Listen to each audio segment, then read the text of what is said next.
Hello, नमस्कार, वणक्कम। My name is TS Sudhir और आज से हम शुरू करने वाले हैं सीबीएसई 12वीं कक्षा के लिए पॉलिटिकल साइंस का entire syllabus.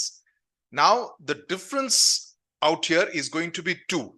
One, many of these events, especially those which took place in the 1980s, 1990s, उन सभी इवेंट्स को, घटनाओं को मैंने खुद देखा है, उनका खुद एक्सपीरियंस मैंने फर्स्ट हैंड किया है। सो माई The way I teach will not be just bookish knowledge कि सीधा आपने एनसीईआरटी से पढ़ लिया, उसी सेंटेंस का मतलब समझा दिया, वो तो होगा ही, लेकिन इसके साथ साथ जो मेरी पर्सनल जानकारी है, and I have read a lot of books related to Indian independence, world history, तो काफी सारी जानकारी है जो कि हासिल हुई है बुक्स को पढ़कर, लोगों से मिलकर, फॉरेन डिप्लोमेट से मिलकर, भारतीय पॉलिटिशियन से मिलकर। तो एक तरह का जो पर्सपेक्टिव है ज्यादा 360 डिग्री के करीब होगा and will be able to help you in two ways. एक तो आपके सीधे बोर्ड एग्जाम्स की तैयारी के लिए, दूसरी आपकी सीयूईटी की तैयारी के लिए, क्योंकि सीयूईटी में आपसे एमसीक्यूज पूछे जाएंगे, ताकि आपको पूरी तरह से अंडरस्टैंडिंग हो, जिससे कि आपको इस बात में मदद मिले कि आप किसी भी प्रश्न का उत्तर दे सके। दूसरी बात, I will rely on NCERT for a particular reason. Short notes देने में कोई दिक्कत नहीं है, लेकिन नोट्स में मैंने पाया है generally that you miss out the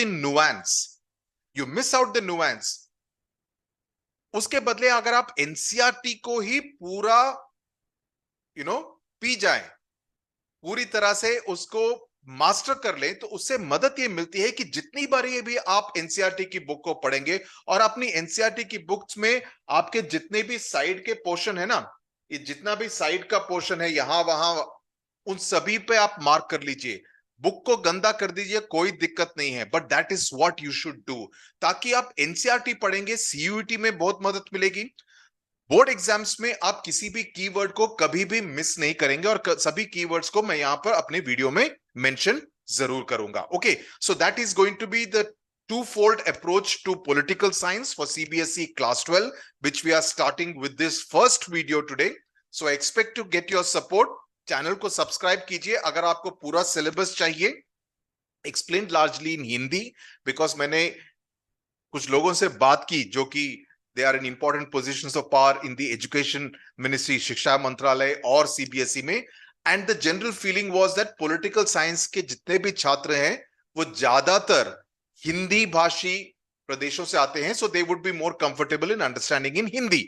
तो मैं हिंदी में समझाऊंगा, बीच बीच में थोड़ा इंग्लिश, इन एनी केस आपके बुक तो इंग्लिश में है ही, तो आपको मेरी सलाह ये रहेगी कि आप जितना ज्यादा पॉलिटिकल साइंस को एक स्टोरी की तरह समझे कि ये घटना हुई, इस घटना के पीछे रीजन क्या था, क्योंकि सीबीएसई और आईएससी के बीच में एक बड़ा अंतर है। आईएससी में it kind of leans more towards civics, कि सिविक्स की तरह है, पॉलिटिकल साइंस की तरह कम है। तीसरी बात, हाँ, एक प्रमुख बात और बताना भूल गया, ये खास तौर से उन छात्रों के लिए है जो कि आईएससी में है या स्टेट बोर्ड में है, कोई भी स्टेट बोर्ड हो, उत्तर प्रदेश का हो, मध्य प्रदेश का हो, राजस्थान का हो, बिहार का हो, बंगाल का हो या तमिलनाडु का हो। Please buy an NCERT book और इसको जरूर रख लीजिए, specially if you are planning to appear for CUET. तो मेरा अप्रोच सीयूईटी के लिए भी रहेगा और आपके बोर्ड एग्जाम्स के लिए भी रहेगा, लेकिन जो आईएससी के छात्र हैं जो कि अलग किताबें पढ़ते हैं पॉलिटिकल साइंस के लिए, या स्टेट बोर्ड के छात्र हैं, उन सभी से मेरी सलाह ये रहेगी, उन सभी को मेरी सलाह ये रहेगी कि आप एनसीईआरटी की किताब को भी जरूर रख लें, ताकि आपके सीयूटी से पहले you don't have to discover the entire process all over again. Okay, तो ये था preamble to this series which you are kicking off. As I said, I expect to get your support. Share the video, subscribe to the channel, comment on the videos so that there is interaction between you and me. Okay, let's get started. The first chapter in which we are dealing with what happened immediately after India's partition took place in 1947 August. Okay, so challenges of nation building, that is the name of the first chapter. Okay, so इसके बारे में यहां पर हम पढ़ेंगे। At this hour of midnight, 14 और 15 तारीख की अर्धरात्रि को पार्टीशन हुआ था, इंडिपेंडेंस मिला था, पाकिस्तान ने अपना स्वतंत्रता दिवस 14 अगस्त को मनाया 1947, इंडिया ने 15 अगस्त को मनाया, right. And Jawaharlal Nehru gave his famous twisted destiny speech, जो कि पार्लियामेंट हाउस में दी गई थी, जो कि मेन लॉ मेकिंग एरिया है, कॉन्स्टिट्यूंट असेंबली, उस समय पर उसको कॉन्स्टिट्यूंट असेंबली कहते थे, right. This is the famous twisted destiny, at the stroke of the midnight hour when the whole world sleeps, India will awaken to a new dawn, the speech given by Pandit Nehru. Now, this was the moment Indians were waiting for, obviously, because पहला war of independence कब हुआ था? Comments में लिखिए. I'm sure all of you know that, right? So, पहला war of independence happened 150 years back, right? 1857 में, 150 years ago. So, you have read in your history books that there were many voices in our national movement. So 150 साल बाद India finally आजाद हुआ. But there were two goals almost everyone agreed upon. So what were the two goals that everyone agreed were before the newly independent country of India? पहला कि स्वतंत्रता पाने के बाद, after independence, we shall run our country through a democratic government. क्योंकि कई सारे ऐसे नेता थे, specially people like Winston Churchill, who thought this India is not going to succeed, Pakistan शायद सक्सीड हो जाएगा। एंड अचंभे की बात यह थी कि उनको लगता था कि पाकिस्तान सक्सीड होगा क्योंकि Pakistan was bound together by a common religion of Islam, whereas India proclaimed itself that we will be a secular country, यहां पर हिंदू भी रहेंगे, मुसलमान भी रहेंगे, जू भी रहेंगे, क्रिश्चियनी भी रहेंगे, सिख भी रहेंगे, every religion will be there. But India decided that come what may, we will be a democratically run country. Okay, democratic government. It will not be a military leadership. It will not be a communist leadership like in Russia, like in China. Number two, the government will run for the good of all, particularly the poor and the socially disadvantaged groups, जैसे दलित हो, आदिवासी हो, right? So these were the two goals. So आप इन दोनों इसको आप जरा mark कर लीजिए. These were the two goals which were made for the newly independent country. समझ में आ गया? Now that the country was independent in 47, the time had come to realize the promise of freedom, because Gandhi ji always believed that India lived in its villages, and the real purpose was to wipe the tear of every Indian in the country. That should be the overall purpose. That was not going to be easy. India was born in very difficult circumstances. Perhaps no other country by then was born in a situation more difficult than of India in 1947. ऐसा क्यों? Because freedom तो हुआ, लेकिन उसके साथ साथ विभाजन हुआ, पार्टीशन हुआ भारत का, पाकिस्तान और इंडिया। The year 1947, और इसमें तकरीबन 15 मिलियन लोग डिस्प्लेस हुए, यानी कि इस तरफ से पाकिस्तान गए, पाकिस्तान की तरफ से भारत आए। So there was large scale displacement. There was large scale displacement. तो इसको प्लीज आप एक कीवर्ड के रूप में लिख लीजिए, ओके, इसको लिख लीजिए। And there were at least 15 million people who were displaced, और कितने लोगों की मौत हुई? 1 million people approximately lost their lives in the violence, in the communal violence that followed partition. तो ये दो फिगर्स आप नोट कर लीजिए. The year 1947 was a year of unprecedented violence and trauma of displacement. Okay, this is important keyword कि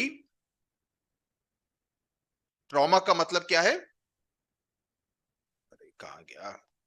trauma of displacement. Trauma का मतलब उसमें जितना भी द होल लोग बिछड़ गए, लोग मर गए, कई सारे परिवार के लोग इस तरफ रह गए या उस तरफ रह गए. So there was a lot of bloodshed and violence and that led to lot of tragedy. So tragedy से वर्ड आता है trauma. It was in this situation that independent India started on its journey to achieve several objectives. लेकिन जो नया देश था उसके सामने कई सारी चुनौतियां थी, उसका सामना करना था. Yet the turmoil that accompanied independence, turmoil का मतलब पूरी तरह से उथल पुथल, did not make our leaders lose sight of the multiple challenges that faced the new nation. So नए देश के सामने कई सारे इस तरह के challenges थे. तो this is Jawaharlal Nehru speaking from the Red Fort. The date is put of 1947. I am not sure about the date. Okay.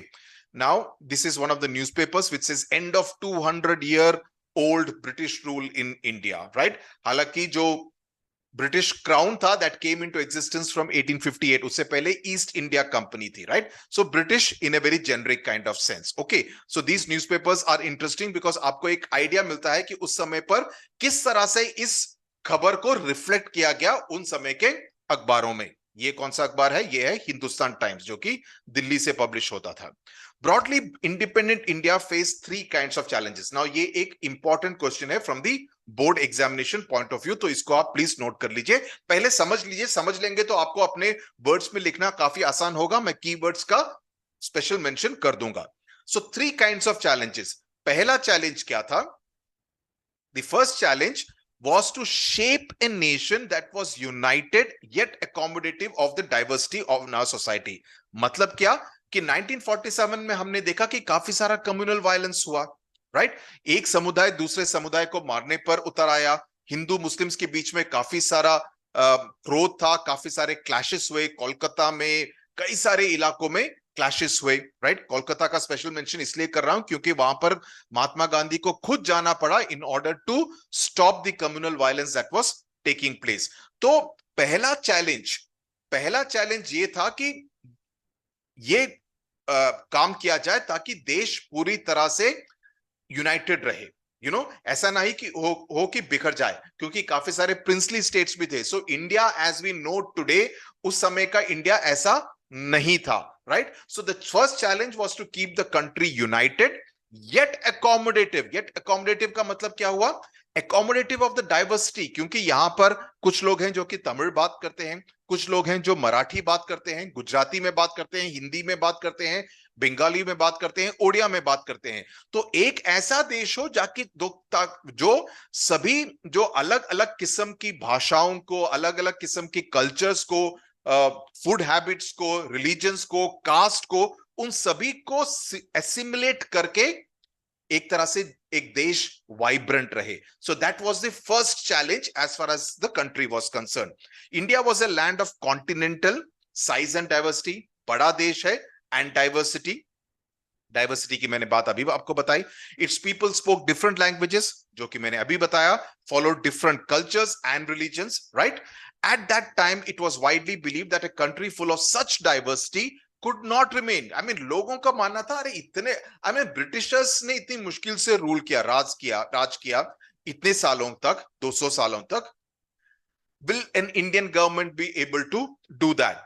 The partition से लगा कि, बोला था ना कि नहीं हो सकता, ये देश एक साथ नहीं रह सकता है, राइट? सी, आजाद होके कुछ दिन हुए हैं, क्या बोलते हैं उसको, जुम्मा हुआ है, उसमें देखो कैसे लड़ रहे हैं आपस में. This country will not be able to survive for too long. They need a colonial master.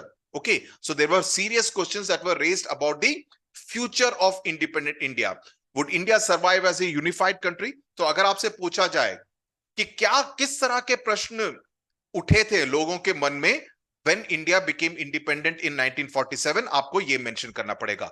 Would it do so by emphasizing national unity at the cost of every other objective? कि सिर्फ national unity पे, राष्ट्रीय एकता पर हम focus करें, बाकी सारे चीजें भाड़ में जाएं? ऐसा नहीं हो सकता है. Would it mean rejecting all regional and sub-national identities? कि if I am a Kannadiga, तो मैं बोलूंगा कि मैं कन्नडिगा भी हूं, मैं भारतीय भी हूं, लेकिन इसका मतलब ये नहीं है कि जो भारतीय आइडेंटिटी मेरी है वो मेरे कन्नडिगा आइडेंटिटी को कंप्लीटली उसके ऊपर हावी हो जाए. ऐसा नहीं हो सकता है. So I will have my Kannadiga identity, I will have my Indian identity also, I will have my Bengali identity, I will have my Indian identity also. So that was one of the challenge. So subnational identities, right? South Indian, east Indian, west Indian, north Indian.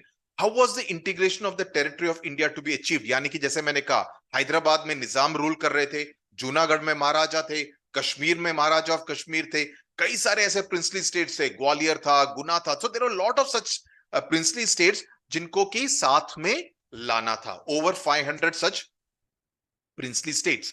That was the first challenge. The second challenge was to establish democracy, because अगर पूरी तरह से civil war जैसी situation हो जाए तो democracy भला कैसे फ्लरिश कर सकती है. You have already studied the Indian Constitution. You know that the Constitution granted fundamental rights. ये तो आपको मालूम होगा, आपने छोटी कक्षा में क्लास 9 में शायद पढ़ा होगा. Extended the right to vote to every citizen, कि अगर आप 18 साल से ऊपर के सिटीजन है आप वोट कर सकते हैं. तब I think age limit was 21 initially. India adopted representative democracy based on the parliamentary form of government, pretty similar to Britain. These features ensure that the political competition would take place in a democratic framework. इसीलिए आज भी, आज की तारीख में भी हर 5 साल चुनाव होते हैं. चुनाव के बाद जो पार्टी को ज्यादा सीटें मिलती है वो सरकार बनाती है, दूसरी सरकार, दूसरा प्रधानमंत्री, दूसरी सरकार चली जाती है. ऐसा नहीं होता है कि नहीं बोलते नहीं मैं तो 1 साल और रहूंगा, मैं नहीं मानता, बाढ़ में जाओ. ऐसा नहीं होता है इंडिया में, ऐसा नहीं होता है mercifully, right. The early, if anyone loses the election, they leave office, they demit office. A democratic constitution is necessary but not sufficient for establishing a democracy. The challenge was to develop democratic practices in accordance with the constitution, right? So पूरा जो संविधान है, जो B.R. Ambedkar के नेतृत्व में जो constitution बनाने के लिए जो एक ग्रुप बनाया गया, उनको कहा गया कि कॉन्स्टिट्यूशन, संविधान आप पूरा बनाइए और जितने भी डेमोक्रेटिक प्रैक्टिसेस हैं उनको संविधान के तहत ही काम करना पड़ेगा, right. So the constitution was adopted when, please right in the answer section, comment section. Okay, आपको मालूम होगा कि 1950 was when the constitution was adopted. India became a republic.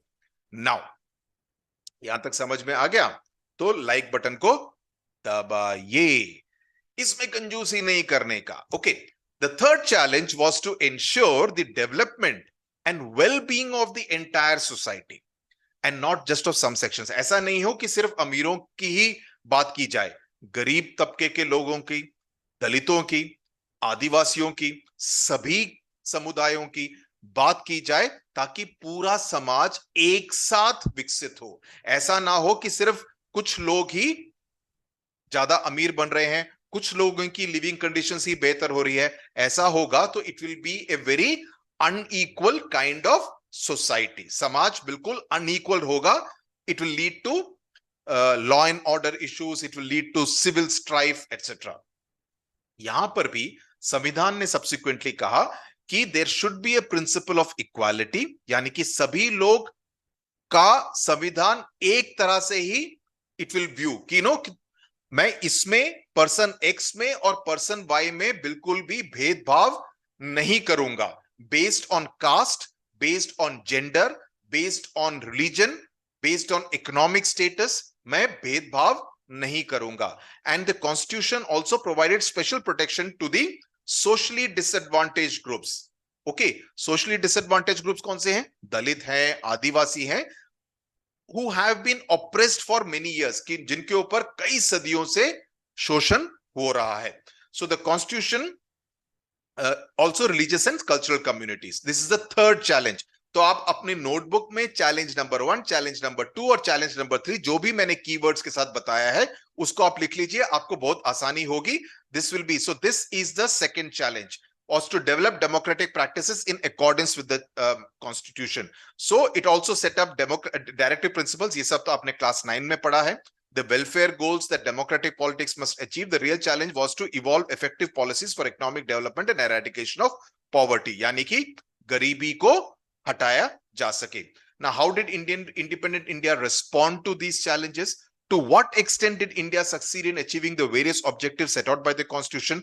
पिछले 75 सालों में हमने किस तरह का डेवलपमेंट को अडॉप्ट किया है, उस बारे में इस बुक में हम पूरी तरह से समझेंगे. So that is what this entire book is going to be all about. Now इस चैप्टर में we focus on the first challenge of nation building that occupied centre stage in the years immediately after independence. तो उसके बारे में उस समय पर किस तरह के चैलेंजेस सामने आए, राइट, किस तरह की गतिविधियां हुई, किस तरह की एक्टिविटीज हुई, उन सभी बातों को हम इस चैप्टर में देखेंगे.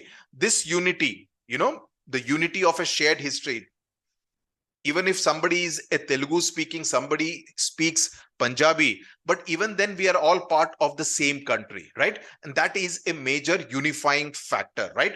And we will study about that. ये जो 3 stamps देख रहे हैं, ये stamps रिपब्लिक बनने के टाइम पर पब्लिश हुए थे. आप देख सकते हैं जनवरी 26 1950 का डेट. एंड उसमें आप देखेंगे कृषि की बात हो रही है बीच वाला स्टैंप पे. थर्ड में कल्चरल सेलिब्रेशन की बात हो रही है. पहले उसमें गांधी जी के चरखे को दिखाया गया है. So this were the different aspects of India at the time of it's her independence, it's mother India. Okay, ये एक डॉन न्यूज़पेपर है जो कि पाकिस्तान से पब्लिश होता है. उसमें आप देखेंगे Quaid Azam tribute to British people. This is what happened in Britain because Muhammad Ali Jinnah became the first Governor General of independent Pakistan, of the new country of Pakistan. So Faiz Ahmed Faiz का जो कविता है उसको यहाँ पर कोट किया गया है, राइट? एंड मोहम्मद अली जिन्ना का ये एक कोट भी है जो कि आप पढ़ सकते हैं, जो कि 11 अगस्त 1947 में he has delivered to the Constituent Assembly of Pakistan, and he has said at that time, just see this, it's quite interesting. He says that all these people, Brahmins, Vaishnavas, Khatris, Bengalis, Madrasis, you are free to go to your temples, you are free to go to your mosque or any other place of worship in the state of Pakistan. So he says that it is not that even though हम ज्यादा मुसलमानों का देश है, ऐसा नहीं है कि आप लोगों पर किसी तरह की पाबंदी लगेगी, right? You can do any business, any religion, any caste or creed, it does not matter at all. ये पाकिस्तान में जिन्ना ने कहा था. क्या आज का पाकिस्तान उस बात को मानता है? That is a $1 million question. We don't know. I mean, opinions will differ. This is Times of India, published from Bombay at that time, August 15, 1947, birth of India से. So it's interesting to see the papers कि किस तरह से newspapers ने, अखबारों ने उस समय के इतने बड़े इवेंट को अपने अखबार के फ्रंट पेज पर रिफ्लेक्ट किया. ओके, अमृता प्रीतम की एक कविता है, and this is a quote by Jawaharlal Nehru, who says we have a Muslim minority. और ये आज भी काफी अहम बात है. He said that we have a Muslim minority, but that minority is also so large in numbers. It's not as though छोटे से 100-200 लोग हैं. We have a large Muslim minority population in our country, and we must give them security and the rights of citizens in a democratic state. And if we fail to do so, we shall have a festering sore. यानी कि वो क्या बोलते हैं, घाव, एक घाव जो कि हील नहीं होता, फेस्टरिंग सोर, which will eventually, और वो पूरे बॉडी को एक दिन जहर से भर देगा. So that's what Nehru had said in 1947 October. Now let's talk about partition, कि जब विभाजन हुआ उस समय पर क्या हुआ. On August 14, 15, 1947, दो देश आए, Bharat and Pakistan. This was the result of partition, the division of British India into India and Pakistan, the drawing of the border, demarcating. एक बाउंड्री कमीशन का भी गठन हुआ था under the India Independence Act. Demarcating the territory of each country marked the culmination of political developments, जो कि आपने history books में पढ़ा होगा. According to the two nation theory, Muslim League ने कब बोला था कि दो नेशन चाहिए, हमको पाकिस्तान चाहिए? They said it at their 1940 convention of the Muslim League. I think it was in Lahore. Okay, I'm just giving extra information. So the Congress ने oppose किया था, लेकिन उसके बाद कई सारी ऐसी गतिविधियां हुई जिसकी वजह से Congress finally agreed to two nations instead of having one country, one big country which would be weak at the center and there will be many other powerful states. उसके बजाय सरदार पटेल वगैरह ने यह निर्णय किया कि कांग्रेस इस बात को मानेगी. हालांकि Mahatma Gandhi was opposed to partition of India. They decided that it would be better to have a strong centre instead of a weak centre, और इसीलिए पार्टीशन के लिए कांग्रेस भी फाइनली राजी हो गई. The process of partition, thus it was decided that what would be India would be divided into two countries, India and Pakistan. Such a division was not only painful but also very difficult to decide and to implement. कि कौन सा area Pakistan बनेगा, क्योंकि Muslims तो हर जगह थे, तो ऐसा नहीं है कि सारे मुसलमान को एक जगह पे डाल सके. तो that is what led to partition, कि यहाँ के मुसलमान whoever decided to go to Pakistan, they moved to Pakistan. वहां के जितने हिंदू थे they moved to India, और यहाँ के भी कई सारे मुसलमान थे who decided to stay on in this country. who decided कि नहीं बाबा हम नहीं जाएंगे पाकिस्तान, हम यहीं पर खुश हैं, okay, because of the commitment given by the leaders of the Congress party. तो ये डिसाइड किया गया कि western part, Lahore, Karachi, Islamabad, Peshawar, Rawalpindi etcetera, that would become Pakistan. और एक eastern part of Pakistan, eastern part of India था, which was also Muslim dominated, right? जिसको कि ईस्ट पाकिस्तान बनाया गया। Now the interesting part was there was no connection between West Pakistan and East Pakistan. There was no strip of land which connected West Pakistan with East Pakistan. Now that is what eventually led to the formation of Bangladesh in 1971, जिसके बारे में हम बाद में पढ़ेंगे। Okay, so it was a very strange kind of thing. बीच में बड़ा mass, land mass of India, और इस तरफ पाकिस्तान, इस तरफ भी Pakistan, west Pakistan, east Pakistan. So that is what happened. Now दूसरी बात, इसमें एक की वर्ड है जिसको कि मैं अंडरलाइन कर देता हूं, please remember this, the principle of religious majorities. ये एक इंपॉर्टेंट कीवर्ड है जिसका कि आप इस्तेमाल अपने आंसर्स में जरूर कीजिए। जब आप प्रोसेस ऑफ पार्टीशन के बारे में अगर आपसे प्रश्न पूछा जाए तो ये कीवर्ड आप जरूर यूज कीजिए, that it was decided to follow the principle of religious majorities, which meant that Muslims, wherever the Muslims were in majority, वहां पर पाकिस्तान बनेगा, जहां पर बाकी सारा क्षेत्र इंडिया रहेगा। So the idea was simple, लेकिन इसको इंप्लीमेंट करना सिंपल बिल्कुल नहीं था, बिकॉज कोई सिंगल बेल्ट। तो इसमें अगर आपसे पूछा जाए what were the problems in implementing partition, तो पहला रीजन होगा that there was no single belt of Muslim majority areas in British India. ये तो हो गया the first reason, okay. There was no way the two areas could be joined, so ये निर्णय किया गया कि पाकिस्तान के दो पार्ट्स होंगे, ओके। दूसरा पार्ट, ये जो दूसरा रीजन है, this is reason number 2, that not all Muslim majority country areas wanted to be in Pakistan. जो फ्रंटियर गांधी थे, खान अब्दुल गफार खान, उन्होंने कहा कि मैं ये टू नेशन थ्योरी को नहीं मानता हूं। गांधी ने भी नहीं माना, गफार गांधी ने भी नहीं, फ्रंटियर गांधी ने भी नहीं माना। ये सीयूईटी के लिए एक अच्छा एमसीक्यू है, okay, please note it, okay. तो Frontier Gandhi was also opposed to the two nation theory just like Mahatma Gandhi was, right?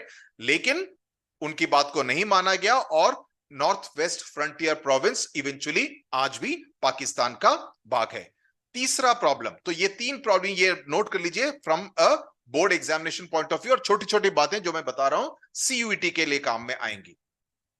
तो ईस्ट पाकिस्तान पहले क्या था, 1905 में जब बंगाल का पार्टीशन हुआ था, it became west Bengal and east Bengal. East Bengal with Dhaka as its capital became East Pakistan. East Pakistan subsequently in 1971 became Bangladesh. समझ में आ गया? Chronology को समझिए। The third problem was that two of the Muslim majority provinces of British India, Punjab and Bengal, अब इनका क्या किया जाए? उनमें काफी सारे एरियाज थे जहां पर non Muslims were in a majority, okay. So उनसे कहा गया कि these two provinces, Punjab and Bengal, would be bifurcated according to the religious majority at the district level. जिले के लेवल पर वहां पर किसकी मेजॉरिटी होगी उसके बेसिस पर उसका विभाजन किया जाएगा, राइट। इसलिए पंजाब, जैसे पंजाब अगर आप लाहौर जाएंगे तो आप देखेंगे कि वहां पर भी पंजाबी बोली जाती है, हालांकि उर्दू मिक्स्ड विद पंजाबी, और rather Punjabi mixed with Urdu, right. तो वो भी पंजाब का ही भाग था। Punjab is a province in Pakistan also, right. Similarly Bangladesh जो कि तब ईस्ट पाकिस्तान था, वहां दैट वाज आल्सो, अगर आप जाएंगे बांग्लादेश में, वहां पर भी लोग बंगाली में बात करते हैं, हालांकि it's Bengali with a tinge of Urdu, right. So ऐसा हुआ कि 14 और 15 तारीख को कई लोगों को यह पता नहीं था कि मैं इंडिया में हूं या मैं पाकिस्तान में हूं, राइट। तो इसमें काफी सारा कोलाहल मचा, काफी सारी ट्रेजेडीज हुई, and it led to a lot of trauma. This was related to the fourth and the most intractable problem of partition. तो तीन प्रॉब्लम्स मैंने बता दिए. I am hoping you are noting it down. I am hoping कि आपको समझ में आ रहा है. समझ में आ रहा है तो समझ में आ रहा है, आप लिखो. ओके.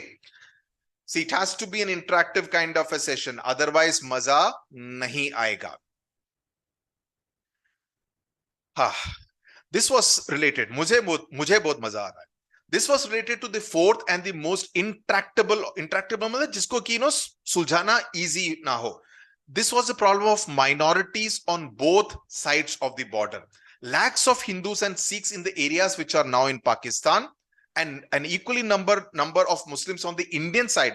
मुसलमान जो कि यहाँ के पंजाब और बंगाल में थे, और हिंदूस एंड सिख्स जो कि उस तरफ पंजाब में थे, यहां पर बंगाल में थे, राइट? दे फाउंड देमसेल्व्स ट्रैप्ड कि क्या किया जाए, राइट? उनको लगा कि हम यहां, अब कल तक तो ये मेरा घर था, अभी मेरे घर के अंदर मुझे एक अनजान की तरह देखा जा रहा है, मुझे ऐसा देखा जा रहा है कि मेरे को यहां पर नहीं रहना चाहिए, तो मैं भला क्या करूं? ओके, तो उनको, I mean they found themselves to be, यहां पर एक कीवर्ड यूज किया गया है, अनडिजायरेबल एलियंस। एलियंस का मतलब जो कि एज ओ बाहर देश से आए हैं। So this is an important keyword, इसको भी नोट कर लीजिए।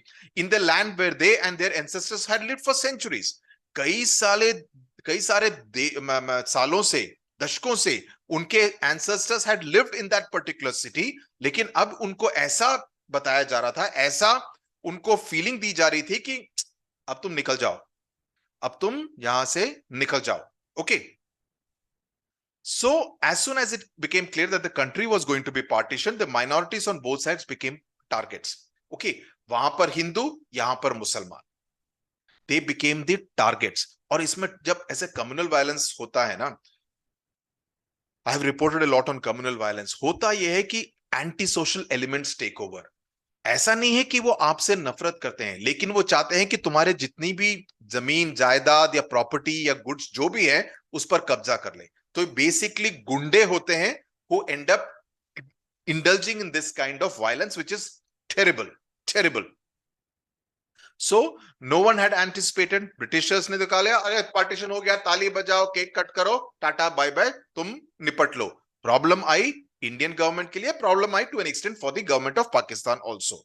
सो no one had any problem plans, तो इसीलिए वहां पर पार्टीशन हुआ, right? And the minorities had no option but to leave for the other country. अगर मैं मुसलमान हूं तो मैं चाहूंगा, मेरे को ऐसा लगेगा, यहां पर मेरे को ऐसा बताया जा रहा है कि मैं वेलकम नहीं हूं, तो मैं पाकिस्तान चला जाता हूं। वहां पर हिंदू है, उसको लगेगा कि मैं यहां पर वेलकम नहीं हूं, मैं वहां पर इंडिया में चला जाता हूं। So that kind of a migration of population across the border took place. What were the consequences? ये चार problems को again I am saying note कर लीजिए, ताकि आपको एग्जाम में कोई भी दिक्कत ना हो। Consequences of partition, there were killings, कई लोगों की मौत हुई। मैंने ऑलरेडी आपको बताया है कि तकरीबन 10 लाख लोगों की मौत हुई, ये माना जाता है। Now that may not be the accurate figure, the real figure may be even more, right? दोनों तरफ काफी लोगों की मौत हुई। Look at the way train के ऊपर चढ़कर people were traveling from this side of the border to the other side of the border, right? Amritsar and Kolkata became divided into communal zone, यहाँ पर काफी सारे दंगे हुए। Muslims would avoid going to an area which were mainly inhabited by, जहां पर Sikhs ज्यादा हो या हिंदू ज्यादा हो। Similarly, Hindus and Sikhs would stay away from Muslim areas. एक दूरदर्शन पे एक सीरीज आई थी called Tamas, written by Bhisham Sani, okay, during my growing up years when I was a student. Tamas, Om Puri, Deepa, full नाम क्या था यार, मैं भूल गया। Om Puri, Amrish Puri, Bhisham Sani also acted. Brilliant series. अगर YouTube पे अभी भी अवेलेबल है तो आई वुड स्ट्रांगली सजेस्ट कि आप देखिए, आपको एक विजुअल आइडिया हो जाएगा कि उस समय पर क्या हुआ था, उस समय पर किस तरह से पार्टीशन हुआ था, और उसकी वजह से एक परिवार और कई सारे परिवारों पर किस तरह का असर पड़ा था। See this series called Tamas, it was screened in on Doordarshan, it's based on a novel by Bhisham Sani. Okay, Bhisham Sani, if I am not wrong, was the brother of Balraj Sani. आप में से, आपकी generation में से किसी को ये नाम नहीं मालूम होंगे, I am very sure. Ask your parents or grandparents. Forced to abandon their homes and move across borders, people went through immense sufferings. Minorities on both sides of the border fled their home and often secured temporary shelter in refugee camps. Refugee camps are areas where temporarily, which are not in great condition, एक tent की तरह या कोई पुराना building हो, वहां पर उनको पनाह दी जाती थी, right? Refugee is that someone who is taking refuge in a particular place, and local administration उनकी मदद नहीं करती थी, लोकल पुलिस उनकी मदद ज्यादा नहीं करती थी। So it was a very difficult kind of situation, काफी संघर्ष हुआ लोगों को, अपना घर बार उजड़ गया और वहां से दूसरे देश में जाने के लिए। Thousands of women were abducted. Even during this journey, they were often attacked, killed, or raped. Thousands of women were abducted on both sides of the border. They were made to convert to the religion. कि तुम convert करो. That kind of, a personal trauma that many people went through. They were forced into marriage. In many cases, women were killed by their own family members to preserve the family honor, instead of getting raped, kill the women. That kind of terrible tragedies also took place. Many children were separated from their parents. For lakhs of their refugees, the country's freedom meant life in refugee camps. आजादी तो मिली, लेकिन किस तरह की आजादी मिली? उस स्वतंत्रता में कई सारे लोगों को कई दिनों तक, कई हफ्तों तक refugee camps में रहना पड़ा, which is, and they were probably well off people in their country, लेकिन वहां से आकर refugee camps में रहना पड़ा। दिल्ली में, अगर आप में से कोई दिल्ली में है, सो दिल्ली में ऐसे कई सारे एरियाज थे which were all refugee camps, and subsequently, I mean, they all became regularized, और वहां पर लोगों को रहने की पूरी सहूलियत दी गई, that they could actually start occupying that kind of place. For lakhs of these refugees, the country's freedom meant life in refugee camps for months, sometimes for years. Writers, poets, filmmakers, they have all written, वो सब बातें हुई हैं. Okay, partition को ये भी कहा गया है, it has been called a division of hearts, यानी कि दिलों को एक तरह से तोड़ दिया, उनको डिवाइड कर दिया, right? महात्मा गांधी की फोटो है इन नौखाली, which is now in Bangladesh, उस समय पर east Pakistan, in 1947. So properties को डिवाइड किया, लाइबिलिटीज को डिवाइड किया, एसेट्स, बिकॉज जब दो देश होते हैं, आर्मी को डिवाइड किया जाता है, वेल्थ को डिवाइड किया जाता है, पॉलिटिकल डिवीजन होता है, एडमिनिस्ट्रेटिव डिवीजन होता है, मिलिट्री डिवीजन होता है, राइट? उसके साथ साथ कई सारे फैमिलीज का भी, काफी परिवारों का भी डिवीजन हुआ। And tables, chairs, typewriters, paper clips, books, musical instruments, सभी चीजों का विभाजन, एक पुलिस स्टेशन है उसका विभाजन होता है, and it is somewhere on the border, so everything will get divided. Even police force of, let's say, Punjab, which got divided, so you will have to give something to the Punjab in Pakistan and some to the Punjab in India. So उस तरह का division काफी हुआ. The employees of the government and the railways were also divided. Above all, it was a violent separation of communities who had hitherto lived together. कई सालों से you were living together, अभी सब कुछ बिछड़ गए थे. And it is estimated that the partition forced about 80 lakh people. My own estimate, I mean, my own research tells me that it is much more than 80 lakh. It's close to 15 million, yani ki 150 lakh people. Okay. And 5 to 10 lakh people, that is correct. About 10 lakh people were killed during the partition related violence. Beyond the administrative concerns and financial strains, however, the partition posed another deeper issue. The leaders of the Indian national struggle did not believe in the two-nation theory. And yet partition released, because इस partition को religious lines पे किया गया, because of what Muslim League wanted. हम इसका मतलब ये नहीं था कि India became a Hindu राष्ट्र. India did not become a Hindu राष्ट्र because यहाँ पर a significant number of Muslims and Christians and Sikhs, etc. also were there, right? So the Indian population accounted for 12% of the total population in 1951. आज की तारीख में भी approximately उतनी ही है. कई सारे प्रदेशों में around 10 to 12% of the population is the Muslim minority population, right? तो डाउट्स आने लगे कि किस तरह से इंडियन गवर्नमेंट इस मुस्लिम माइनॉरिटी पॉपुलेशन को, पारसीज को, जूस को, जैन्स को, बुद्धिस्ट को, क्रिश्चियंस को, सिख्स को कैसे they would treat them. And the Muslim league का तो ये था कि हमको तो मुस्लिम की इंटरेस्ट को प्रोटेक्ट करना है. इंडियन नेशनल कांग्रेस का तो ऐसा नहीं था ना. Indian National Congress was not a Hindu party. Indian National Congress was to fight for the independence of the country, right? So there were organizations, halaki there were some organizations which wanted India to become a Hindu nation. ऐसी भी मांगे थी, Hindu Mahasabha for one, right? But most people believe that India must treat persons of all religions.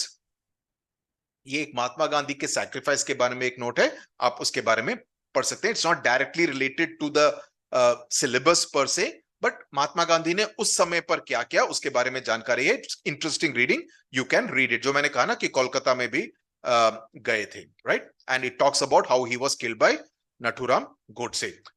This is the gadget of India, of India at that time, के बारे में photographs है. It's interesting. Okay, सो तब government का मानना था कि भारत एक ऐसा देश नहीं बनना चाहिए जो कि एक रिलीजन को ज्यादा महत्व दे और दूसरे रिलीजन्स को ज्यादा महत्व ना दे. बिल्कुल भी एक तरह से उसको सुपीरियरिटी और इंफीरियरिटी कॉम्प्लेक्स में देखे, ऐसा नहीं होना चाहिए. एंड ऑल जितने भी नागरिक हैं, जिसको भी भारतीय नागरिकता प्रदान की जाएगी, वो सभी एक तरह से इक्वल ही माने जाने चाहिए, राइट? और everybody should be free to follow whatever religion he और शी वॉन्ट्स टू फॉलो. अगर मैं चाहता हूं कि मैं हिंदू रिलीजन को फॉलो करूं, तो मुझे यह अनुमति दी जानी चाहिए कि मैं हिंदू रिलीजन को फॉलो कर सकूं. Okay, so that is something important. ये आप डिस्कशन आप कर सकते हैं, अपने ग्रैंड पेरेंट्स से बात कर सकते हैं. Next we come to the important part of the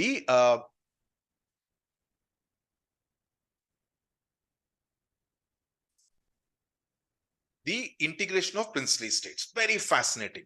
I hope यहां तक आपको समझ में आ गया, मजा भी आ रहा है. अगर मजा नहीं आ रहा है तो फायदा नहीं. नाउ, जब इंडिया का विभाजन हुआ, जब इंडिया आजाद हुआ, आजाद नहीं होता है, आजाद होता है. हिंदी ठीक से बोलो. मैं दिल्ली में बड़ा हुआ था, लेकिन over a period of time you start speaking English much more.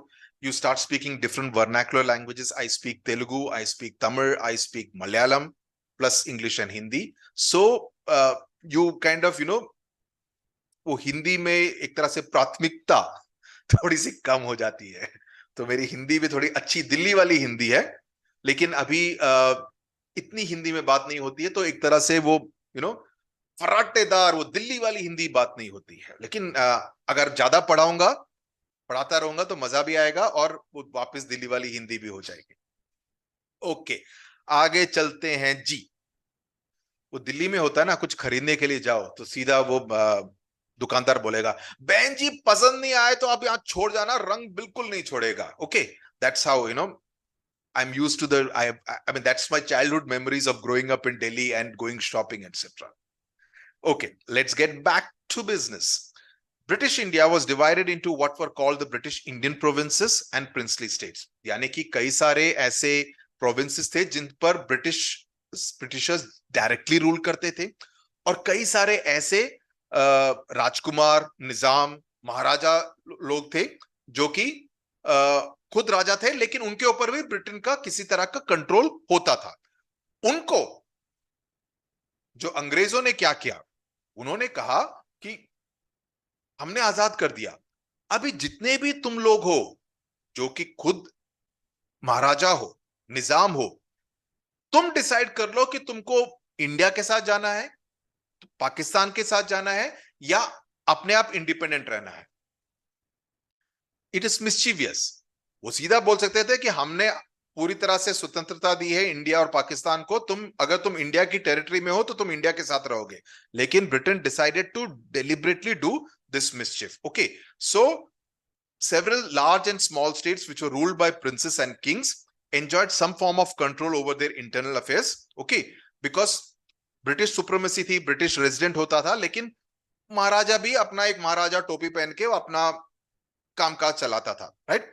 So this was called paramountcy or suzerainty of the British crown. This was the arrangement which was before 1947. Okay, in pre 1947 this was the arrangement. Okay, so with the princely states, so princely states covered 1/3 of the land area.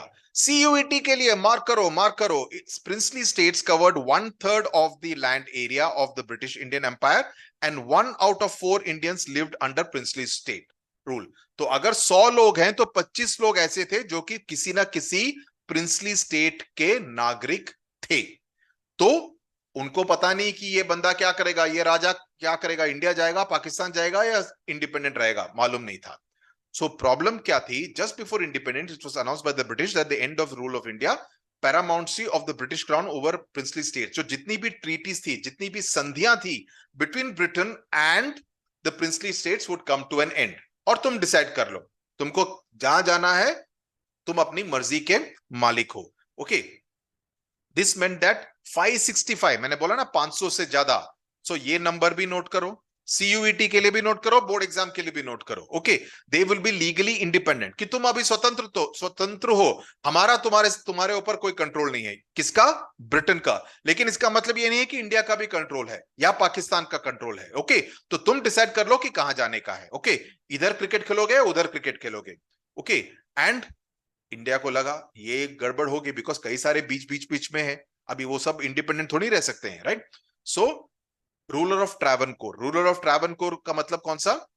जो that is the basically the area around Kerala, यानी कि ट्रावनकोर जो main उनका ये था near Trivandrum या तिरुवनंतपुरम जिसको बोलते हैं आजकल। Okay, announce that the state had decided on independence, कि मैं आजाद रहूंगा। I mean they why would they want to join India करके उनका था, बिकॉज राजा उनका अपना इन्फ्लेटेड ईगो भी रहेगा ना। देन हमारे निजाम साहब, ओके, ये मैप है, this was the map, you see the West Pakistan, you see India का map you can see out here, and इसमें जो येलो मार्क है वो है सारे ब्रिटिश इंडिया, जो कि डायरेक्टली रूल्ड है।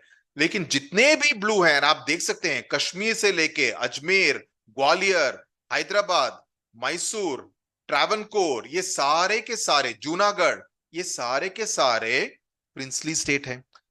565 जिनको कि एक तरह से एसिमुलेट करके लाना है भारत के अंदर, और ये काम किया था तब के गृह मंत्री ने, सरदार पटेल ने। ओके, उनको क्रेडिट जाता है।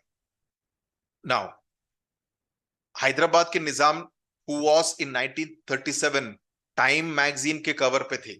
ओके, टाइम मैगजीन के कवर पे उनको richest man in the world घोषित किया गया था। Nizam was the richest man in the world। Okay, time magazine के कवर पे थे 1937 में। ओके, मेरे पास होगा वो टाइम मैगजीन का cover. And in fact before much of India he had his own airbase, airport था, पावर स्टेशन था। So in that sense Nizam of Hyderabad was a very rich ruler. उसको लगा कि मैं क्यों भला this thing, why can't I be an independent country? Okay, so rulers like the Nawab of Bhopal, okay, so Travancore ने मना किया, हैदराबाद ने मना किया, नवाब ऑफ भोपाल भी he did not want to join the constituent assembly। so ऐसा लग रहा था कि भारत आजाद तो हो गया, लेकिन there is no this thing। अगर आप मैप को देखें तो I mean it cannot be a proper country, right? because बीच बीच में अलग अलग प्रिंसली स्टेट्स हैं, so it's not possible। So the prospects of democracy, तो ऐसी स्थिति में डेमोक्रेसी कैसे सरवाइव करेगी भला, राइट? सो ये काफी अचंभे वाली सिचुएशन थी, राइट? सो और डेमोक्रेसी की बात कर रहे हैं, ये बात नोट कीजिए, डेमोक्रेसी की बात कर रही हैं। I mean if the question is what was the major dilemma, that you are talking of democracy but the princely states में दे आर नॉट डेमोक्रेटिक। वहां तो महाराजा है, वहां पे तो मोनार्की है ना? समझ में आया?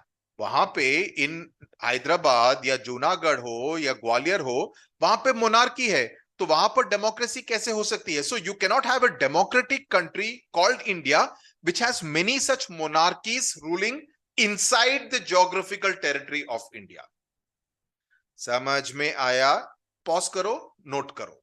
Okay, so the rulers were unwilling to give democratic right, so this part is important, इसको भी मार्क करो। ओके, द इंटरिम गवर्नमेंट, यानी कि जो जवाहरलाल नेहरू जो प्रधानमंत्री थे उसकी उनकी जो इंटरिम गवर्नमेंट, इंटरिम का मतलब काम चलाओ सरकार, बिकॉज चुनाव तो नहीं हुए थे। पहले चुनाव कब हुए थे इंडिया में? 1952 में, right? With Sukumar Sen as the first election commissioner. So तब तक के लिए द सरकार वाज कॉल्ड एन इंटरिम सरकार, की काम चलाओ सरकार, की तब तक के लिए कुछ लोगों को मिला के एक सरकार बनाई है ताकि काम काज चल सके, लेकिन they were not directly elected by the people of India. पहला चुनाव हुआ था, जनरल इलेक्शंस हुए थे 1952 में। Okay, so the interim government took a firm stance against a possible division of India into small principalities of different sizes। Principalities मतलब इस तरह के अलग अलग independent states या independent provinces या independent countries। Okay, the Muslim League opposed the Indian National Congress and took the view that because क्या था, उनको लगता था हैदराबाद पाकिस्तान के साथ आ जाएगा, अगर इंडिया के साथ प्रॉब्लम हो तो वो पाकिस्तान के साथ।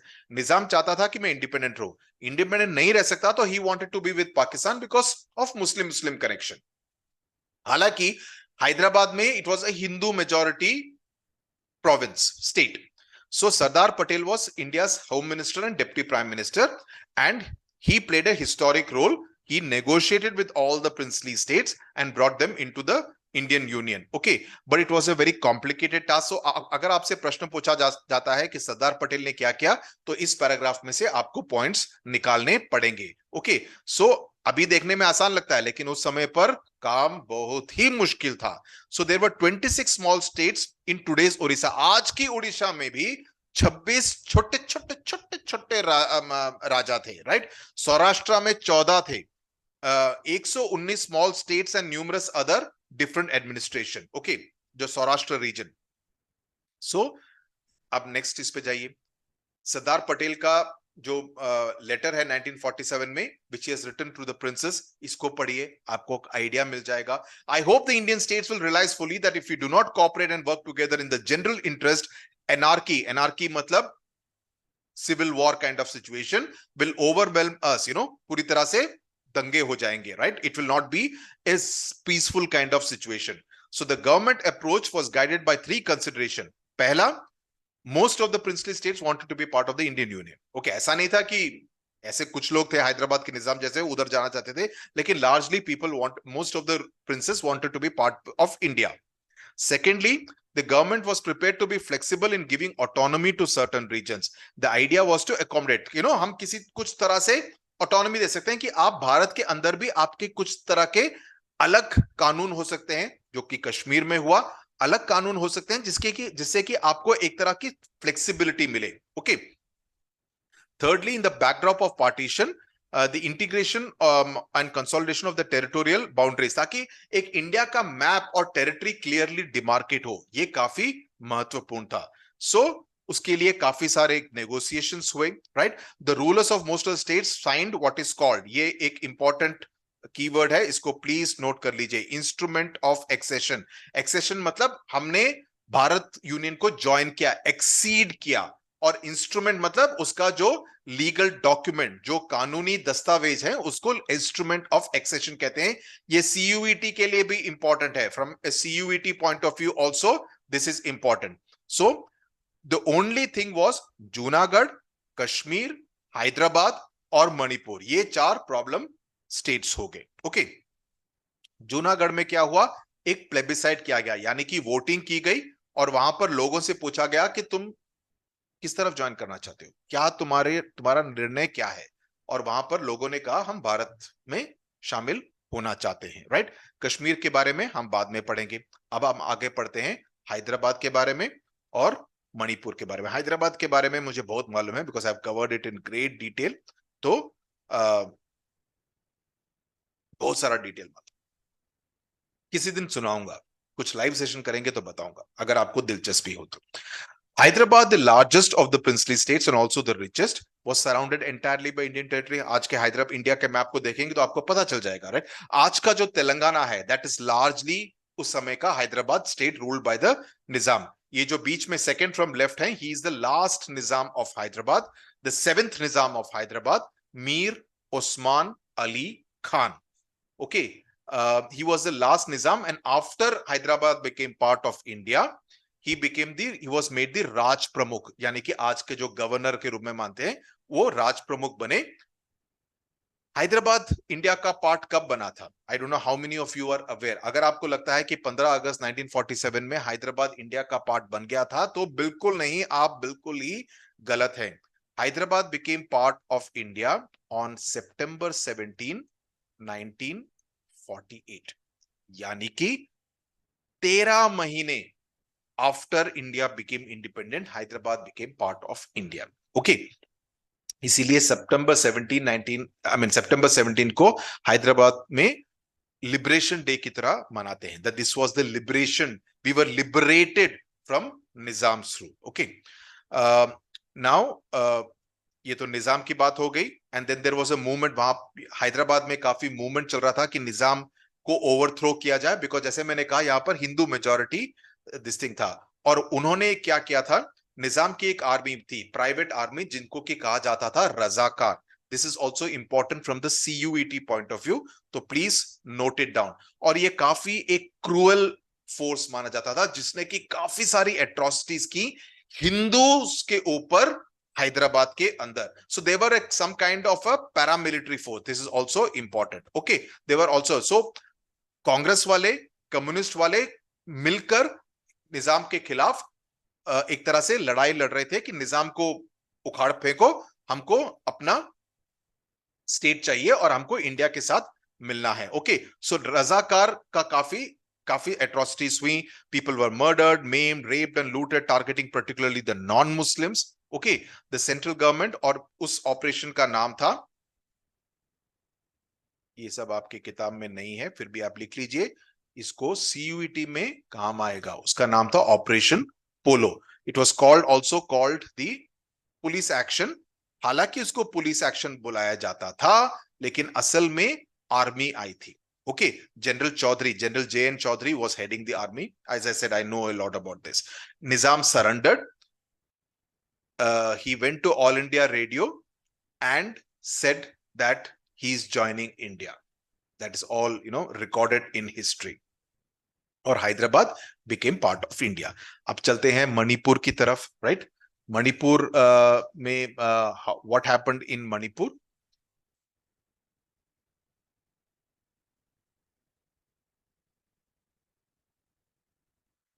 A few days before independence, the Maharaja of Manipur, Bodha Chandra Singh, signed the instrument of accession. तो उन्होंने भी एक साइन किया, okay, on the assurance that the internal autonomy of Manipur would be maintained. Okay, जो कि मणिपुर का एक अलग से ये आजकल भी क्लैशेस हो रहे हैं वहां पर मणिपुर में, उसका एक अलग किस्सा है, द इंटरनल ऑटोनॉमी की, यहाँ के जो लोकल इश्यूज को मद्देनजर को नजरअंदाज ना करते हुए उस पर ध्यान दिया जाए, ताकि द इंटरनल ऑटोनॉमी को मेंटेन किया जाए। ऐसा नहीं कि भारत का भाग हो गया तो दिल्ली जो भी डिसाइड करेगा वही मणिपुर में होगा। जो मणिपुर की जो लोकल कल्चर्स और ट्रेडिशंस और प्रैक्टिसेस हैं, उसको भी एक तरह से रेस्पेक्ट किया जाए, right? So under the pressure of public opinion, the Maharaja held elections in Manipur in June 1948, and the state became a constitutional monarchy.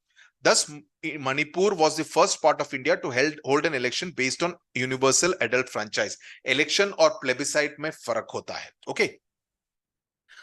Manipur की जो विधानसभा है उसमें काफी सारी चर्चा हुई, उसमें काफी सारा मतभेद था कि मणिपुर को भारत के साथ जाना चाहिए या नहीं। कांग्रेस चाहती थी कि मर्जर हो, लेकिन बाकी राजनीतिक दल नहीं चाहते थे। So the government of India finally Maharaja के ऊपर दबाव डाला और मर्जर एग्रीमेंट साइन किया सितंबर 1949 में, और इसमें विधानसभा में किसी भी तरह की चर्चा नहीं हुई, और इसकी वजह से मणिपुर में काफी क्रोध था, काफी रोष था कि हमारी बात को ना मानते हुए इंडिया ने फोर्सिबली महाराजा पर दबाव डालकर मणिपुर को भारत में शामिल कर लिया, और repercussions of this are still being felt. आज की तारीख में भी उसको देखा जाता है, उसका जो असर है आज की तारीख में 75 साल बाद भी उसको देखा जाता है। सो सितंबर 1949 वो हुआ, सितंबर 1948 में, ये सितंबर 1949, डेट्स याद रखिए, even from a CUET point of view. Please remember this. I'm again and again telling this to you. जितना भी मैं बता रहा हूं ये आपको बोर्ड एग्जाम में भी काम आएगा, आपको CUET में भी बहुत काम आएगा। ओके, ये सब कार्टून्स हैं, आप पढ़ सकते हैं। Then we're talking about the reorganization of the states. The process of nation building did not come to an end with the partition. Now सभी की बाउंड्रीज को ड्रॉ करना था, बिकॉज कौन सा स्टेट का टेरिटरी क्या होगा, right? And the boundaries had to be drawn in a way that the linguistic and cultural plurality, कि ऐसा नहीं हो कि मलयालम और तमिल भाषी लोग एक साथ रह सकें, बिकॉज लिंग्विस्टिकली डिवाइड करें तो हमेशा it will always be better, it's better for more cohesiveness also in a particular state. तो पहले ब्रिटिशर्स अपनी मर्जी से डिवाइड करते थे, लेकिन भारतीयों को लगा, भारतीय नेताओं को लगा कि ये आर्टिफिशियल बाउंड्रीज थी एंड लिंग्विस्टिकली हमको डिवाइड करना चाहिए। मराठी जो बोलते हैं वो एक मराठियों के लिए एक प्रदेश हो, जो बंगाली बोलते हैं बंगालियों के लिए एक प्रदेश हो, राइट? जो गुजराती बोलते हैं गुजरातियों के लिए अलग प्रदेश हो। सो that is what was decided, और ये पहले से ही कांग्रेस के नागपुर अधिवेशन जो कि 1920 में हुआ था, उसी में ये निर्णय किया गया था कि linguistically we should divide the different states, right? And things changed. The central leadership decided to postpone matters. The need for postponement was also felt because the fate of the princely states are vulnerable. Because तब तक जितने भी princely states है सब एक साथ board पे नहीं आए थे, तो तब तक उसको linguistically divide करना, reorganize करना पॉसिबल नहीं था. हालांकि एज आई सेड 1920 के अधिवेशन में ही इसका निर्णय लिया गया था, राइट? और इसमें काफी सारे मतभेद होने लगे, काफी सारे लोगों ने अपनी मांग रखने लगे. Protest started in the Telugu because पहले क्या था, ओल्ड मद्रास प्रोविंस था, और ओल्ड मद्रास प्रोविंस में कई सारे इलाके ऐसे थे जहां पर तेलुगु भाषी लोग थे. जो साउथ, जो आज का आंध्र प्रदेश है, आज का जो तेलंगाना है, अगर आप आज की इंडिया मैप को देखें, आज का तेलंगाना जो है वो है हैदराबाद स्टेट, तब निजाम का.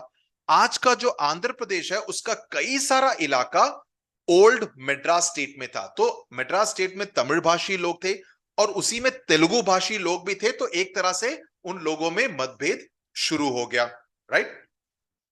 The Vishal Andhra movement as the movement for a separate Andhra, तो उन्होंने ये कहा कि हमको अलग आंध्रा, तेलुगु भाषी लोगों के लिए एक अलग आंध्रा प्रदेश होना चाहिए, आंध्र प्रदेश होना चाहिए, राइट? और हमको मद्रास से विभाजित कर देना चाहिए, हमको अलग कर देना चाहिए, right? So that was one of the movements that started taking place. और पोट्टी श्रीरामुलु, CUET के लिए भी याद रखना बंधु, potty Sriramulu was a very important leader, he was a Congress leader, और उन्होंने अनशन किया 56 डेज तक के लिए, ओके, 56 दिनों के लिए वे अनशन पर बैठे, ओके. फाइनली उनकी मौत भी हो गई, and prime minister Nehru announce the formation of a separate Andhra state in December 1952, और 53 से Andhra state was formed, okay. Andhra state was formed in 1953, December 1952 में पंडित नेहरू ने यह अनाउंस किया, राइट? सो पोट्टी श्रीरामुलु, अगर आपसे CUET में प्रश्न पूछा जाए, who was the veteran Gandhian who sat on a fast demanding the creation of a separate state for Telugu speaking population, तो आपका उत्तर होगा पोट्टी श्रीरामुलु, ओके. उनके नाम पर एक जिला भी है आजकल इन आंध्र प्रदेश, ओके. ये मैप है और इसमें आप देख सकते हैं, you can read the map and answer the following questions. Name the original states from which the following states were carved out. Up, you can look at the map and you can decide that, okay. ये हुआ. The formation of Andhra spurred the struggle. So Andhra से लोग, अरे तेलुगु वाले तेज हैं, इन्होंने अपना state मांग लिया तो हम भी मांगते हैं. So these states, they formed what was called an SRC. ये जो यहाँ पे लिखा है ना, state reorganisation commission was called an SRC. In 1953 उसका गठन हुआ ताकि सभी स्टेट्स की मांगों को एक तरह से एग्जामिन किया जाए. The commission in its report accepted the boundaries of the state should reflect the boundaries of different languages, यानी कि Maharashtra should have the Marathi speaking population, Karnataka should have the Kannada speaking population, और उन्होंने 1956 में इस रिपोर्ट को एक्सेप्ट किया, और उसके बाद 14 states and 6 union territories came into existence. तो 1956, largely 1st November 1956, most of the states came into existence where they were organized according to linguistic lines, and Andhra Pradesh also came into existence then on 1st November 1956 because Hyderabad और Andhra state को मर्ज करके आंध्र प्रदेश बनाया गया, जिसको लेकर काफी सारा रोष था, और इसीलिए 2014 में फिर से विभाजन हो गया और तेलंगाना अलग बन गया, आंध्र प्रदेश अलग बन गया. समझ में आया? सो 1956 में, 1953 में आंध्रा स्टेट बना, हैदराबाद स्टेट अलग था. 1956 में चूंकि हैदराबाद स्टेट में भी तेलुगु बोलते थे, आंध्र प्रदेश में भी तेलुगु बोलते थे, तो इन दोनों को साथ में लेके आके आंध्र प्रदेश बना दिया गया. लेकिन उसमें तेलंगाना के लोग खुश नहीं थे, तो उसके बाद 1969 में स्ट्रगल हुआ, फिर 2009 में स्ट्रगल हुआ, और उसके बाद 2014 में तेलंगाना अलग हो गया आंध्र प्रदेश से. So I am just telling you the history of Telangana since I have reported a lot on it. Okay. उसके बाद one of the most important concerns in the early years was that demands for separate states would endanger the unity of the country. It was felt that linguistic states, उनको लगता था कि शायद सभी अपनी भाषा के लिए बात करें. ऐसा हो सकता था कि आगे चल के ये लोग बोले कि हम अलग देश बनना चाहते हैं। ये डर था, एक शंका थी मन में, but the leadership under popular pressure finally made a choice in favour of. So अगर आपसे पूछा जाए what was the one doubt in the minds of people कि लिंग्विस्टिक स्टेट्स का एक ड्रॉबैक क्या हो सकता है, तो ड्रॉबैक ये था कि लगा कि शायद आगे जाके it could kind of lead to separatist movements, और लोग कहें कि टाटा बाय बाय, हम अपना देश अलग से बनाना चाहते हैं, राइट। लेकिन फाइनली ये निर्णय किया गया कि लिंग्विस्टिक बेसिस पे ही सेपरेशन स्टेट्स को बनाना, रीऑर्गेनाइज करना बेहतर होगा। ओके, सो नाउ इतने साल हो गए 1956 से लेकर इतने साल तक, so we have had no problem among many states, we have kind of divided. उसके बाद झारखंड बना, छत्तीसगढ़ बना, तेलंगाना बना, उत्तराखंड बना, वो सब हुआ है because they were like big states which were not manageable. Of course Telangana और आंध्र प्रदेश का थोड़ा सा अलग काइंड ऑफ हिस्ट्री था। This is the state reorganisation commission का रिपोर्ट। तो जितनी भी तस्वीरें हैं उन तस्वीरों को भी आप ध्यान से देख लीजिए, because picture based questions can also come in your examination, तो इस बात पर भी ध्यान दीजिए। Okay, above all linguistic states underline the acceptance of the principle of diversity। तो चैप्टर के शुरुआत में हमने क्या कहा था कि डाइवर्सिटी को रेस्पेक्ट करना काफी इंपॉर्टेंट है। So this is what linguistic states tell. So India is a country where you have a Telugu speaking person, a Gujarati speaking person, a Punjabi speaking person, even in Karnataka, अगर आप कर्नाटका के अंदर भी देखें, you have Kannada speaking population, you have Tulu speaking population। कुछ भागों में जहां पर आप गोवा के पास हैं, वहां पर आपको कोंकणी स्पीकिंग पॉपुलेशन भी मिलेंगे। जो बेलगाम काइंड ऑफ एरिया से, वहां पे कुछ लोग कर्नाटका में मिलेंगे जो मराठी भी बोल सकते हैं, क्योंकि it's close to the Maharashtra border. आप मैंगलोर में जाएंगे, आपको लोग मिलेंगे जो मलयालम भी बोल सकते हैं, because it's very close to the Kerala border. अगर आप बैंगलोर के आगे जाके होसूर में जाएंगे, आपको लोग मिलेंगे जो कि तमिल में बात कर सकते हैं, because it's very close to the Tamil Nadu border. आपको बेल्लारी और रायचूर में ऐसे लोग मिलेंगे जो कि तेलुगु में बात कर सकते हैं, या बीदर में तेलुगु में बात कर सकते हैं, because it's close to the Andhra Pradesh and the Telangana border. So within Karnataka, I am just giving an example of one state. Within Karnataka, you have Kannada, Tulu, Konkani, Malayalam, Telugu, Tamil being spoken. That is the richness of the diversity of India. और कितने लोग बैंगलोर में काम करते हैं from north India, कितने लोग आसाम से आकर काम करते हैं बैंगलोर वगैरह में, right. So you imagine how integrated India is, and it's very important to remain in this kind of an integrated manner. So when we say that India adopted democracy, it does not simply mean that India adopted a democratic constitution, nor does it mean that सिर्फ चुनावों से नहीं होता है। The choice was bigger than that। ये काफी important बात यहाँ पर इस पैराग्राफ में लिखी है। Democracy, it was a choice in favor of recognizing and accepting the existence of differences। कि मेरे और तुम्हारे में हम अलग अलग हैं, लेकिन हम भारतीय हैं। जब इंडिया खेलता है वर्ल्ड कप में, तो हम इंडिया को सपोर्ट करते हैं। हाँ, हो सकता है कि मैं रॉयल चैलेंजर्स बैंगलोर को सपोर्ट करूं और आप चेन्नई सुपर किंग्स को सपोर्ट करें, या गुजरात टाइटंस को सपोर्ट करें, या दिल्ली कैपिटल्स को सपोर्ट करें, ये हो सकता है। लेकिन जब भारत खेलेगा, मैं भारतीय झंडे के लिए स्लोगन्स रेज करूंगा, right. So democracy in other words was associated with plurality. Important, plurality मतलब we are not all similar, we are different kinds of people. हम अलग अलग किस्म की जिंदगी बिताते हैं। जो मैं खाता हूं, हो सकता है बंदा केरला में कुछ अलग खाता हो, पंजाब में कुछ अलग खाता हो, लेकिन वी आर स्टिल इंडियंस। सो इसी इसमें पॉलिटिक्स होने लगी। तो इसके बाद जो मैप देखा था, ये पैराग्राफ पढ़ के आप मैप को सॉल्व कीजिए। तो there was an experiment of bilingual Bombay state consisting of Gujarati and Marathi. पहले गुजराती और मराठी बॉम्बे स्टेट था, लेकिन वो हुआ नहीं, तो गुजरात अलग हो गया, महाराष्ट्र अलग हो गया 1960 में। पंजाब में भी हिंदी स्पीकिंग भी थे, पंजाबी स्पीकिंग भी थे, वहां पर भी आंदोलन हुआ। देन स्टेटहुड फॉर पंजाब केम इन 1966। 56 के बाद 10 साल बाद पंजाब के लिए स्टेटहुड हुआ, राइट। हरियाणा और हिमाचल प्रदेश को अलग किया गया। देन 1972 में मेघालय को बनाया गया, आसाम से बाहर निकालकर। मणिपुर और त्रिपुरा भी अलग प्रदेश बने। मिजोरम और अरुणाचल प्रदेश 1987 में बने। नागालैंड बना 1963 में। तो ये आप एक टेबुलर फॉर्मेट में आप साल और year of formation of state लिखिए सीयूईटी के लिए। CUET के लिए बहुत काम आएगा, ताकि ये MCQs में अगर आपसे पूछा जाए, बंदा ये सॉरी ये बताओ नागालैंड कब फॉर्म हुआ था, आप बता सके 1963, याद रहेगा ये, आप देखते रहेंगे याद हो जाएगा, कोई बड़ी बात नहीं है। ओके। और लैंग्वेज तो ऑफ कोर्स एक मेन था, लेकिन सिर्फ लैंग्वेज के बेसिस पे नहीं था, सब रीजन्स आल्सो हुए, जो मैंने अभी बात की, तेलंगाना की, छत्तीसगढ़ की, उत्तराखंड और झारखंड की, दे आल्सो दिस थिंग। और अभी भी विदर्भ की बात होती है, हरित प्रदेश की बात होती है, उत्तर प्रदेश बड़ा स्टेट है, मध्य प्रदेश बड़ा स्टेट है, ऑफ कोर्स मध्य प्रदेश से तो ऑलरेडी छत्तीसगढ़ निकल गया, महाराष्ट्र में विदर्भ अलग प्रदेश बने, उसकी मांग की जाती है। सो उस तरह की मांगे आगे भी निकल रही हैं। So the question that India has 1/4 of our population but has 50 states.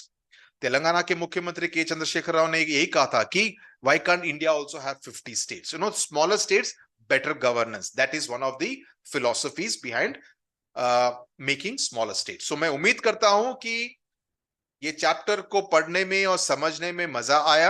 अगर मजा आया तो प्लीज लिखिए, शेयर कीजिए वीडियो को, please subscribe to the channel so that I can help you understand the class 12 political science syllabus for CBSE students, and also for anyone wanting to appear for CUET that much better. Okay, tata, bye bye, bye bye.